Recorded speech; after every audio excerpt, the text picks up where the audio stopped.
您现在正在收听的是美国俄亥俄州特利多教会的生活日志。今天要和您分享的题目叫旧造生出的新造。今年的夏天，教会一年一度的外出香调，经过长时间的准备，我们终于来到了美国的西部，要经过亚利桑那州、犹他州和内华达州。其中的一站就是游览久负盛名的大峡谷国家公园。我们去的是大峡谷的北岸，游客比较少，地势比南岸还要高一些。车从驻地开往国家公园的过程中，我们就已经感觉到这里地形和气候的特殊。在短短的1-2个小时之内，气温相差了将近20度。沿途的植被从沙漠到草地，从灌木再到针叶林，千变万化，美极了。看着车窗外应接不暇的奇景，我们迫不及待地想要对于这个举世闻名的景点一探究竟了。经过了一段时间的徒步行走，我们终于来到了第一处可以看见大峡谷的眺望点。走到悬崖边往下看，是一层一层彩色的沉积的岩石和深不见底的深渊。眼前的景象让人不由自主地深呼吸，被这个造物的广大和壮观震撼。特别是当我望向大峡谷的谷底的时候，层层叠叠的岩石被科罗拉多河刨开、切割和翻转，让人迷失在这个没有尽头的立体画面中。带领我们的弟兄让我们各自找个地方坐下，安静下来，盼望我们与主有面对面的交通。大峡谷的宽广壮丽是为何络绎不绝的人潮不断涌向这里的原因。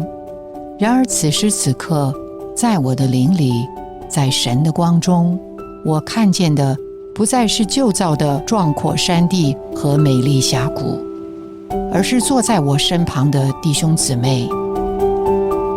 在神的眼中，我们是比旧造的奇景更美的新造。基督的身体，神一切的丰满，岂不是比一切的旧造都更加的广阔，更加的无法测量吗？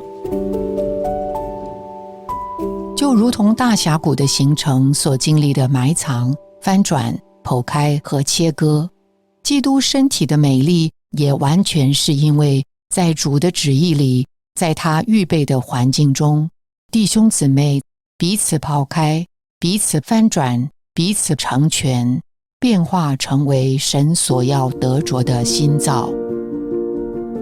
没有他们，这一切的变化都无从发生。我比从前任何时候都更需要我身边的弟兄姊妹，他们是在我的人生中不能缺少的人。每一个弟兄姊妹就像一个一个的宝石，是这个图画中不可缺少的一部分，来完全地彰显基督身体的全貌，彰显它的范围、它的规模、它的维度、它的阔长高深。想到这里，我心里不由得升起那天早晨读过的经文。为这缘故，我向父屈膝。此时此刻，没有言语可以表达，只能向父屈膝。主啊，赞美你的创造，赞美你的智慧，赞美你的旨意。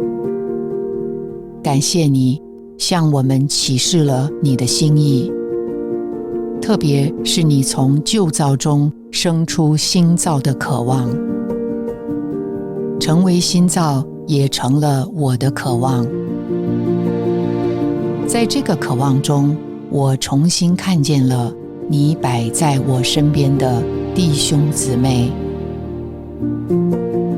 感谢您的收听，希望您能从今天的信息中得到亮光和启示。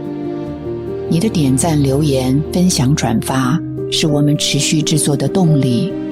我们的网址是 thechurchintoledo.org。期待我们下次空中再会。